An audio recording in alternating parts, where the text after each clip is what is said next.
Aujourd'hui, je vais vous lire Le Grand Michu de Zola.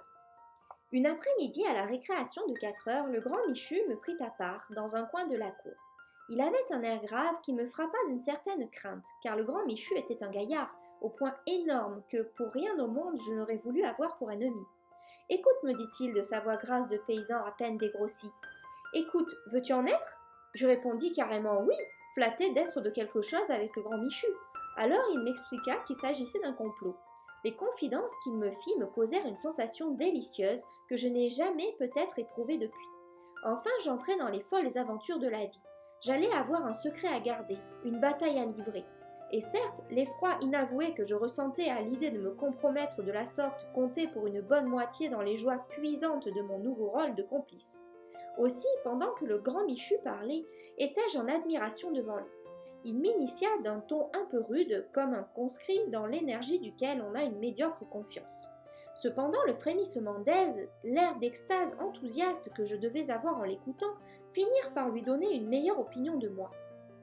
Comme la cloche sonnait le second coup, en allant tous deux prendre nos rangs pour entrer à l'étude, « C'est entendu, n'est-ce pas ?» me dit-il à voix basse. « Tu es des nôtres, tu n'auras pas peur au moins, tu ne trahiras pas.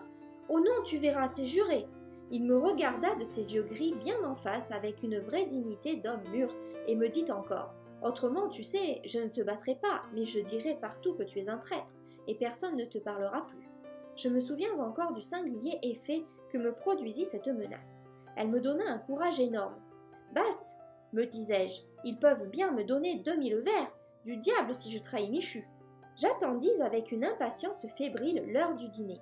La révolte devait éclater au réfectoire. Le Grand Michu était du Var. Son père, un paysan qui possédait quelques bouts de terre, avait fait le coup de feu en 51, lors de l'insurrection provoquée par le coup d'État. Laissé pour mort dans la plaine du Châne, il avait réussi à se cacher. Quand il reparut, on ne l'inquiéta pas. Seulement, les autorités du pays, les notables, les gros et les petits rentiers ne l'appelèrent plus que ce brigand de Michu. Ce brigand, cet honnête homme illettré, envoya son fils au collège d'Arras. Sans doute, il le voulait savant pour le triomphe de la cause qu'il n'avait pu défendre, lui, que les armes à la main. Nous savions vaguement cette histoire au collège, ce qui nous faisait regarder notre camarade comme un personnage très redoutable. Le Grand Michu était, d'ailleurs, beaucoup plus âgé que nous. Il avait près de 18 ans, bien qu'il ne se retrouvât encore qu'en 4e, mais on osait le plaisanter. C'était un de ces esprits droits, qui apprennent difficilement, qui ne devinent rien. Seulement, quand il savait une chose, il la savait à fond et pour toujours. Fort, comme taillé à coups de hache, il régnait en maître pendant les récréations, avec cela d'une douceur extrême. Je ne l'ai jamais vu qu'une fois en colère. Il voulait étrangler un pion qui nous enseignait que tous les républicains étaient des voleurs et des assassins. On faillit mettre le Grand Michu à la porte. Ce n'est que plus tard, lorsque j'ai revu mon ancien camarade dans mes souvenirs, que j'ai pu comprendre son attitude douce et forte. De bonne heure, son père avait dû en faire un homme. Le Grand Michu se plaisait au collège, ce qui n'était pas le moindre de nos étonnements. Il n'y éprouvait qu'un supplice dont il n'osait parler, la faim. Le Grand Michu avait toujours faim.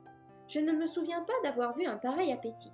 Lui qui était très fier, il allait parfois jusqu'à jouer des comédies humiliantes pour nous escroquer un morceau de pain, un déjeuner ou un goûter.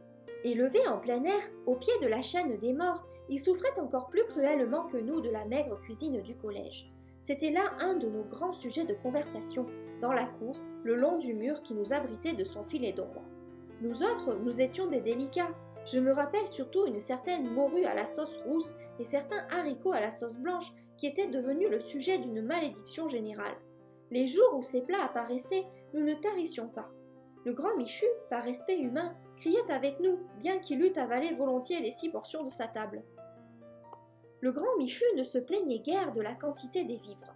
Le hasard, comme pour l'exaspérer, l'avait placé au bout de la table, à côté du pion, un jeune gringalet qui nous laissait fumer en promenade. La règle était que les maîtres d'études avaient droit à 2 portions. Aussi, quand on servait des saucisses, fallait-il voir le Grand Michu lorgner les 2 bouts de saucisses qui s'allongeaient côte à côte sur l'assiette du petit pion. « Je suis 2 fois plus gros que lui, me dit-il un jour, et c'est lui qui a 2 fois plus à manger que moi. Il ne laisse rien, va. Il n'en a pas de trop. » Or, les meneurs avaient résolu que nous devions à la fin nous révolter contre la morue à la sauce rousse et les haricots à la sauce blanche. Naturellement, les conspirateurs offrirent au Grand Michu d'être leur chef. Le plan de ces messieurs était d'une simplicité héroïque. Il suffirait, pensait-il, de mettre leur appétit en grève, de refuser toute nourriture, jusqu'à ce que le proviseur déclarât solennellement que l'ordinaire serait amélioré. L'approbation que le grand Michu donna à ce plan est un des plus beaux traits d'abnégation et de courage que je connaisse. Il accepta d'être le chef du mouvement, avec le tranquille héroïsme de ces anciens Romains qui se sacrifiaient pour la chose publique. Songez donc, lui se souciait bien de voir disparaître la morue et les haricots. Il ne souhaitait qu'une chose, en avoir davantage, à discrétion. Et pour comble, on lui demandait de jeûner. Il m'a avoué depuis que jamais cette vertu républicaine que son père lui avait enseignée, la solidarité, le dévouement de l'individu aux intérêts de la communauté, n'avaient été mise en lui à une plus rude épreuve.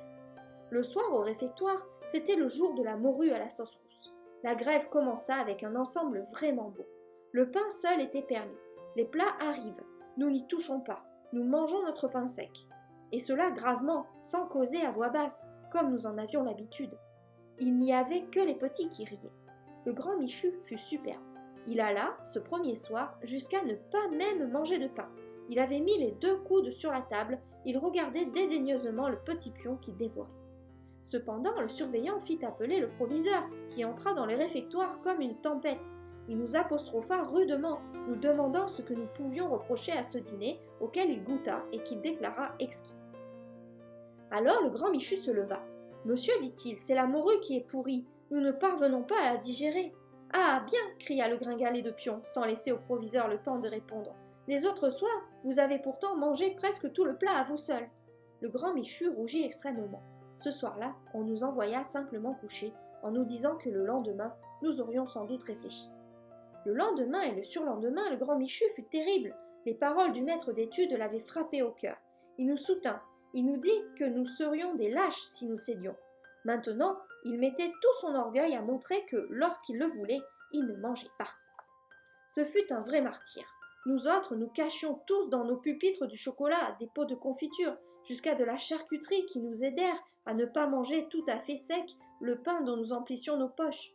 Lui qui n'avait pas un parent dans la ville et qui se refusait d'ailleurs de pareille douceur, s'en tint strictement aux quelques croûtes qu'il put trouver. Le surlendemain, le proviseur ayant déclaré que puisque les élèves s'entêtaient à ne pas toucher au plat, il allait cesser de faire distribuer du pain, la révolte éclata au déjeuner. C'était le jour des haricots à la sauce blanche. Le grand Michu, dont une faim atroce devait troubler la tête, se leva brusquement. Il prit l'assiette du pion, qui mangeait à belles dents, pour nous narguer, et nous donner envie, la jeta au milieu de la salle, puis entonna la Marseillaise d'une voix forte. Ce fut comme un grand souffle qui nous souleva tous. Les assiettes, les verres, les bouteilles dansèrent une jolie danse, et les pions, enjambant les débris, se hâtèrent de nous abandonner le réfectoire. Le gringalet, dans sa fuite, reçut sur les épaules un plat de haricots, dont la sauce lui fit une large collerette blanche. Cependant, il s'agissait de fortifier la place. Le grand Michu fut nommé général. Il fit porter, entasser les tables devant les portes. Je me souviens que nous avions tous pris nos couteaux à la main, et la Marseillaise tonnait toujours. La révolte tournait à la Révolution. Heureusement, on nous laissa à nous-mêmes pendant 3 grandes heures. Il paraît qu'on était allé chercher le garde. Ces 3 heures de tapage suffirent pour nous calmer. Il y avait au fond du réfectoire 2 larges fenêtres qui donnaient sur la cour. Les plus timides, épouvantés de la longue impunité dans laquelle on nous laissait, ouvrirent doucement une des fenêtres et disparurent. Ils furent peu à peu suivis par les autres élèves. Bientôt, le grand Michu n'eut plus qu'une dizaine d'insurgés autour de lui. Il leur dit alors d'une voix rude « Allez retrouver les autres, il suffit qu'il y ait un coupable. » Puis, s'adressant à moi, qui hésitais, il ajouta « Je te rends ta parole, entends-tu » Lorsque la garde eut enfoncé une des portes, elle trouva le grand Michu tout seul, assis tranquillement sur le bout d'une table, au milieu de la vaisselle cassée. Le soir même, il fut renvoyé à son père. Quant à nous, nous profitâmes peu de cette révolte. On évita bien pendant quelques semaines de nous servir de la morue et des haricots. Puis ils reparurent, seulement la morue était à la sauce blanche et les haricots à la sauce rousse. Longtemps après, j'ai revu le grand Michu. Il n'avait pu continuer ses études. Il cultivait à son tour les quelques bouts de terre que son père lui avait laissés en mourant. J'aurais fait, m'a-t-il dit, un mauvais avocat ou un mauvais médecin, car j'avais la tête bien dure. Il vaut mieux que je sois un paysan. C'est mon affaire. N'importe, vous m'avez joliment lâché. Et moi qui justement adorais la morue et les haricots. Vous pouvez recevoir mon analyse complète de cette œuvre en cliquant sur le lien correspondant dans la description en dessous de cette vidéo.